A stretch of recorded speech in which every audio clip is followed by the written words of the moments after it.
6월 24일 법률방송 로투데이 시작하겠습니다. 법률방송에선 그제 민경욱 전 미래통합당 의원의 투표용지 취득 사건과 관련해 담당 검사가 참고인 조사에 입회한 민 전 의원 변호인들의 신체를 수색하려 한 데에 대해 당시 검사와 변호인이 신경전을 벌이는 녹음 파일을 단독 입수해 보도해 드렸는데요. 이와 관련 대한변협이 오늘 검찰의 변론권 침해 행위에 깊은 유감을 표한다며 향후 재발 방지를 위한 대책 마련을 촉구하는 성명을 냈습니다. 신세아 기자가 보도합니다. 지난달 22일 의정부지검 영상조사실 담당 검사가 투표용지 작물 취득 의혹 관련 민경욱 전 의원의 휴대폰을 찾겠다며 참고인 조사를 받던 민 전 의원의 변호인들의 신체를 수색하려 하면서 검사와 변호인 사이에 설전이 벌어집니다. 변호사들 왜 몸수색을 하신다는 거죠? 지금 예. 협조로 그러니까 수색을 할 수 있다라고 제가 말씀드렸고요. 아니요, 변호사들이 왜 와서 수색을 당해? 변호사들이 의원 지금 여기 진술의 옆에 우리가 변론하러 왔는데 왜 변호사들 몸수색을 하신다는 거죠? 검사는 휴대폰이 있는지 확인해 보려는 것이라고 답하지만 변호인은 다른 사람도 아닌 검찰 조사에 입회한 변호인을 그것도 영장도 없이 수색하려 하냐며 항의합니다. 이 휴대폰을 보고 소지하고 있을 수 있으니까 없다고 했잖아요. 없다고 했고 좀 전에 없는 거 확인하셨잖아요. 근데 왜 의원 몸수색을 하고 변호사들 몸수색을 한다는 거예요? 변호사님, 변호인의 거듭된 항의에 담당 검사는 수색 시도를 중단했지만 변호인은 영장도 없이 변호인을 수색하려 한 것 자체가 변론받을 권리를 심각하게 침해하는 것이라고 거듭 목소리를 높여 항의합니다. 과한 게 아니라 이건 불법이죠. 검사님이 그렇게 말씀하실 수가 있나요? 예. 그 부분은 알겠습니다. 그러면 그러니까 형사소송법의 규정이 있어야 제가 말씀드렸는데 변호사님이 말씀하시는 부분에 대해서 참관하고 왜 변호사를 왜 몸수색을 해요? 우리는 변호사인데 변호권을 이건 침해하는 거예요. 민 전 의원 변호인인 권오용 변호사는 이번 사건 관련해 법률방송에 변호인은 의뢰인의 비밀을 지켜줄 의무가 있고 이런 의무가 지켜질 것이 전제되어야 의뢰인이 믿고 변호를 맡길 수 있는 건데 검사가 영장도 없이 변호인을 수색하려 한 게 도대체 이해가 안 간다고 말합니다. 헌법과 형사소송법에 보장된 변론받을 권리를 뿌리부터 흔드는 행위라는 겁니다. 일단 이제 저는 변호사를 거의 그러니까 88년도부터 법조인이 됐으니까 한 30년이 넘었거든요. 넘었는데 변론한 변호사를 수색했다는 얘기는 들어보지도 못했고, 그리고 변호사는 의뢰인과의 어떤 비밀 관계도 있는 거고 또 의뢰인은 그분이 설사 범죄자라 하더라도 그분을 위해서 우리가 변론을 해줄 입장이 있으니까 변론권은 보장이 돼야 또 그것도 피고인의 형사소송상 절차적인 그런 모든 법적인 권리를 우리가 옆에 도와줄 수가 있는 거거든요. 만일 옆에 같이 수사 참여하러 갔는데 거기서 수색당한다 이러면 아마 변론권이 심각하게 침해받는 거라고. 이와 관련 대한변협이 오늘 의정부지검에서 발생한 검찰의 변론권 침해 행위에 깊은 유감을 표한다는 성명을 발표했습니다. 변협은 먼저 의정부지검 소속검사 등은 검찰의 수사 편의를 위한 자의적 법 해석을 내세워 변호인들에 대한 신체 수색을 시도하였는 바 이는 헌법 및 형사소송법상 보장된 변호인의 조력권을 심각하게 침해한 것이다 라고 이번 사건을 규정했습니다. 변협은 그러면서 검찰은 지극히 자의적이고 편의주의적인 법 해석을 내세워 변호인들에 대한 강압적인 신체 수색을 시도하면서 피의자의 방어권과 변호인의 변론권을 중대하게 침해하였다고 검찰의 영장 없는 변호인 수색 시도를 강하게 비판했습니다.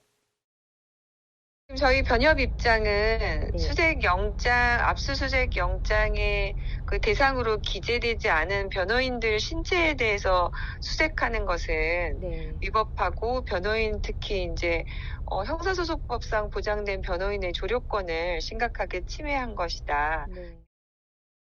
변협은 이에 헌법상 보장된 무죄 추정의 원칙과 불구속 수사의 원칙을 지키기 위해서는 변호인의 변론권이 최대한 보장되어야 한다는 점을 거듭 강조했습니다.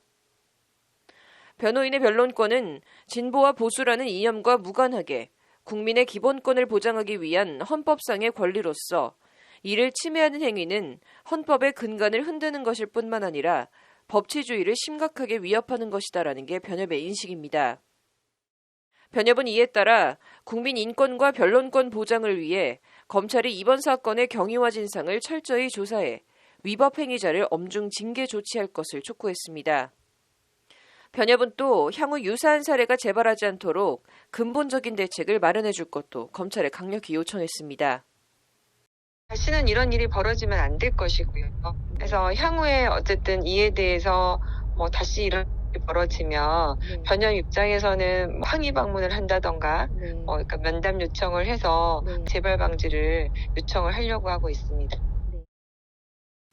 변협 성명 발표에 앞서 서울변에는 의정부지검 담당 검사 2명과 의정부지검장 등 검사 3명에 대한 징계 요구서를 대검에 제출했습니다. 대검이 이번 사건을 어떻게 처리할지 주목됩니다. 법률방송 신세아입니다.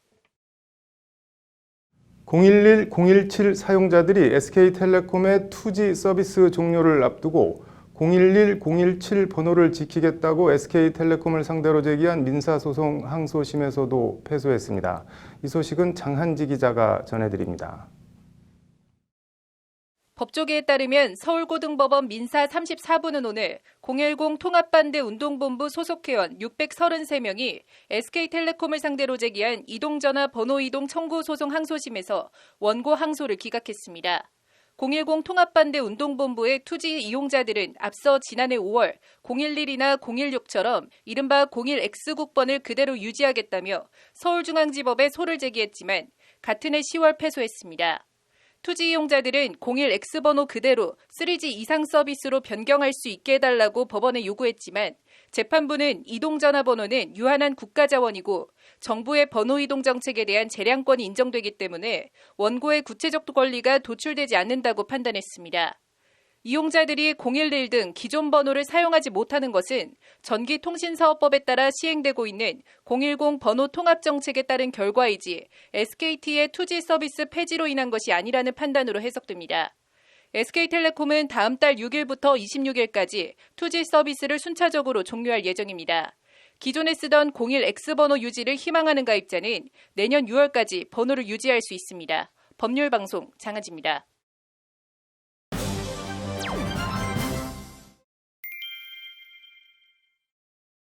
네, 온라인 쇼핑몰 인블리가 또다시 구설수에 올랐습니다. 이호영 변호사의 뉴스와 법에서 자세히 얘기해 보겠습니다.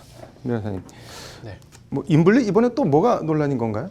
네, 그 인블리를 운영하는 이제 네. 북어인 FNC가 이번에 문제가 되었는데요. 네. 이제 그 온라인 쇼핑몰을 보면 네. 그 상품 후기 글 있지 않습니까? 네. 그 후기 글이 보면은 네. 정렬하는 기준이 여러 가지가 있었나 봐요. 네. 그래서 최신순 정렬, 뭐 추천순 네. 또는 평점순 이렇게 이제 정렬이 되는 걸로 네. 이제 이용자들이 보면은 그렇게 보였는데 네. 이게 알고 보니까 사실은 평이 좋은 후기를 게시판 상단에 노출하도록 네. 회사 측에서 그렇게 조작을 해놓은 정황이 포착이 되어서 네. 이번에 공정위가 이제 과태료 처분을 내린 거고요. 네. 이것과 좀 비슷한 네. 이제 수법을 쓴 것으로 지금 당국이 파악을 한 네. 회사들이 보면은 뭐 86 프로젝트, 그다음에 글랜더, 온더플로우, 루겟민, 린드데몽드 등 한 5개 네. 그 SNS 기반 쇼핑몰 사업자들이 이제 이런 문제가 있었고 네. 더불어서 뭐 교환 환불 기간이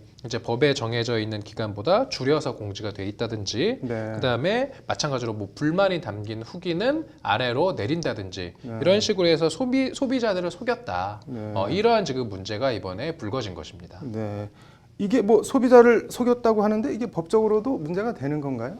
네, 이게 이제 전자 그 상거래 네. 등에서의 소비자 보호에 관한 법률이 있어요. 네. 그 법률의 21조에 보면 네. 금지 행위라고 해서 네. 이런 전자 상거래 사업자들이 소비자에게 온라인 이제 광고를 하는 그런 방법에 있어서 허용되지 않는 행위들이 나열되어 있는데 네. 그 중에 이제 그 지금 말씀드렸던 21조 1항의 1호에 보면 네. 거짓 또는 과장된 사실을 알리거나 네. 기만적 방법을 사용하여 소비자를 유인 또는 소비자와 거래하거나 청약 철회 등 계약의 해지를 방해하는 행위, 이러한 행위를 지금 명시하면서 이거 하지 말아라. 네.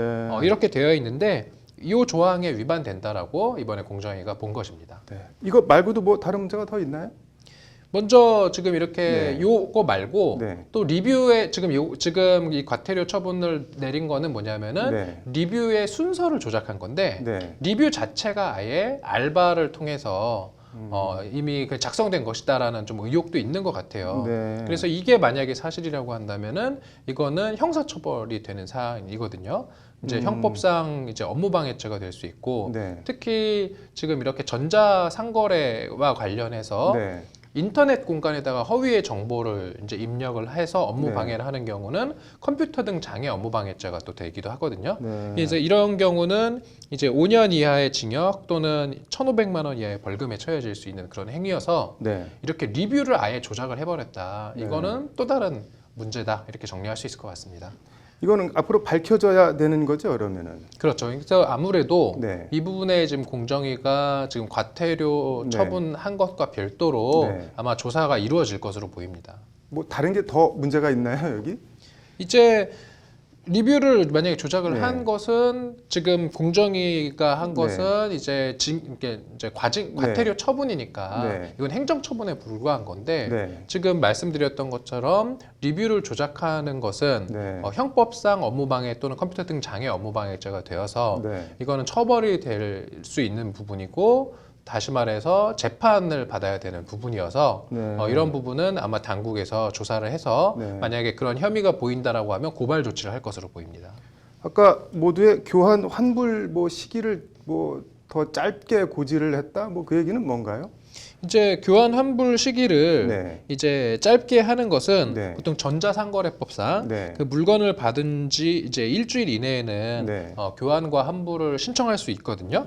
그럼 네. 다시 말해서 일주일이면 7일인데 네. 지금 이러한 업체 중에서 최근에 이제 문제가 된 모 업체는 네. 5일이 지난 상품은 이제 교환 환불이 불가능하다고 공지를 해서 아. 법에 이렇게 정한 요건보다 네. 소비자의 어떤 그런 교환 환불 권리를 더 단축한 것은 법에 위반된 것으로 볼 수 있는 지점이 있어서 네. 이 부분도 문제가 된 것으로 보입니다. 이게 그럼 이것도 법적으로도 문제가 되겠네요, 사실이라면? 사실이면 뭐 만약에 이제 네. 어떤 사람이 네. 이제 6일째 되는 날에 네. 교환 환불 신청을 했는데 업체 측에서 이를 거절을 했다라고 네. 하면은 이제 법적으로는 네. 이제 교환 환불을 이제 청구하는 네. 이제 재판을 청구할 수 있고 네. 이 경우에는 이제 결제된 금액 있지 않습니까? 네. 그 결제된 금액의 반환을 청구할 수 있는 상황입니다. 이게 지금 법적으로 정확하게 어떻게 돼 있나요? 온라인 쇼핑 교환 환불이? 지금 법적으로는 이제 전자상거래 그 소비자보호법 그 17조에 보면은 네. 이제 그 계약 내용에 관한 서면을 받은 날로부터 7일이라고 되어 있거든요. 네. 이게 뭐냐면은 보통은 이제 그 제품을 구매할 때 네. 보면은 그 설명서 같은 것이 있지 않습니까? 네. 그래서 구매한 날로부터 7일 동안은 네. 이제 교환 환불을 이제 청구할 수 있다. 이게 이제 법률적인 용어로 보면은 청약 철회거든요. 네. 청약을 철회할 수 있다. 그때까지는 이제 이렇게 법에는 규정이 되어 있습니다. 네. 이게 뭐 요즘 온라인 쇼핑몰 엄청 늘고 뭐 코로나 때문에 더 많이 소비가 되고 그렇다고 그러는데 이건 뭐 처벌을 받았나요? 어떻게 됐나요, 이 사람들? 지금 일단은 공정거래위원회가 이번에 처분한 것은 네. 이제 과태료 부과 처분과 시정 명령이에요. 네. 근데 처벌 문제는 좀 네. 다른 문제인 것 같습니다. 그거는 이제 이번에 공정위가 한 것은 행정처분인 것이고, 네. 그래서 제 예상에는 네. 아마도 이 업체들이 이 공정위의 이 과태료 부과 처분과 시정 명령에 순순히 응하지 않고 뭔가 불복을 할 수도 있어요. 그렇게 되면은 이건 행정 소송이 되는 것이고, 그다음에 지금 앵커께서 질문하신 부분은 네. 이제 처벌 문제는 네. 이러한 어떤 뭐 전자상거래보호법 위반 혐의나 네. 그다음에 아까 말씀드렸던 그런 리뷰를 아예 조작하는 문제. 이거는 이제 형법이 적용되는 영역이어서 이 부분에 대한 조사는 조금 더 이루어진 이후에 어떤 형사처벌 문제는 나중에 좀 가름마가 타여질 것으로 보입니다. 뭐 이번 사건 어떻게 보시는지 뭐 어떻게 가야 될 것 같은지 한 말씀 간단하게 부탁드립니다. 이거는 아무래도 네. 좀 온라인 그 네. 시장이 좀 교란되어 있는 것 같아요. 특히 네. 우리가 흔히 말하는 인플루언서들이라고 네. 하지 않습니까? 이건 단순히 이제 댓글 조작뿐만 아니라 네.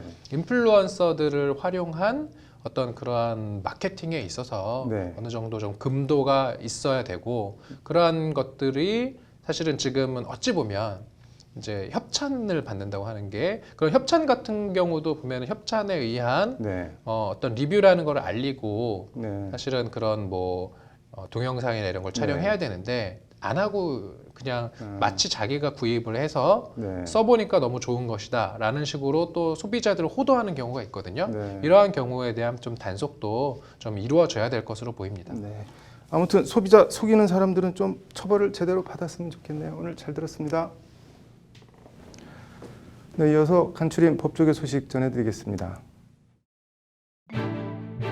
아파트에 불을 지르고 흉기를 휘둘러 5명을 죽이고 17명을 다치게 해 1심에서 사형 선고를 받은 안인득에게 항소심 법원이 무기징역을 선고했습니다. 재판부는 정신감정결과 피해망상과 관계망상이 심각해 정상적인 사고를 하지 못한 것으로 보인다며 잔혹한 범행이지만 사물 변변 능력과 의사결정 능력이 저하된 상태에서 범행을 저질렀기 때문에 형을 감경해 무기징역을 선고한다고 판시했습니다. 경북 경주에서 발생한 스쿨존 교통사고 운전자 A씨에 대해 경찰이 어젯밤 특수상해 혐의로 구속영장을 신청했지만 검찰이 오늘 기각했습니다. 구속영장 발부 여부를 심사한 검찰 시민위원회는 A씨가 세 자녀의 어머니로 주거지가 일정하고 증거인멸이나 도주 우려가 없다고 판단했습니다. 이미 차 블랙박스 등 증거를 확보했고 경찰에 3차례 출석한 점도 고려됐습니다. 한편 국과수 조사 결과 A씨에게 고의성이 있었다는 결론이 나온 바 있습니다.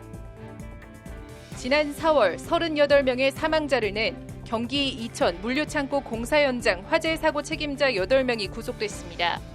수원지법 여주지원 김승곤 영장전담 판사는 발주사 한 익스프레스 관계자를 비롯한 8명에 대해 오늘 도주 및 증거인멸의 우려가 있다며 구속영장을 발부했습니다. 한편 경찰은 용접 불티가 창고 벽면에 설치된 우레탄 폼에 붙어 불이 시작된 것으로 추정하고 수사를 계속하고 있습니다. 응급실에서 난동을 부리며 진료를 거부했다면 다른 환자에게 불편을 주지 않았어도 응급의료 방해 행위로 봐야 한다는 대법원 판단이 나왔습니다. 피고 A씨는 지난 2018년 10월 술에 취한 상태로 병원 응급실에 치질 진료를 받던 중 진료를 거부하겠다며 간호사를 손으로 밀치고 욕설을 한 혐의로 재판에 넘겨졌습니다. 6월 24일 법률방송 로투데이 마치겠습니다. 시청해주셔서 감사합니다.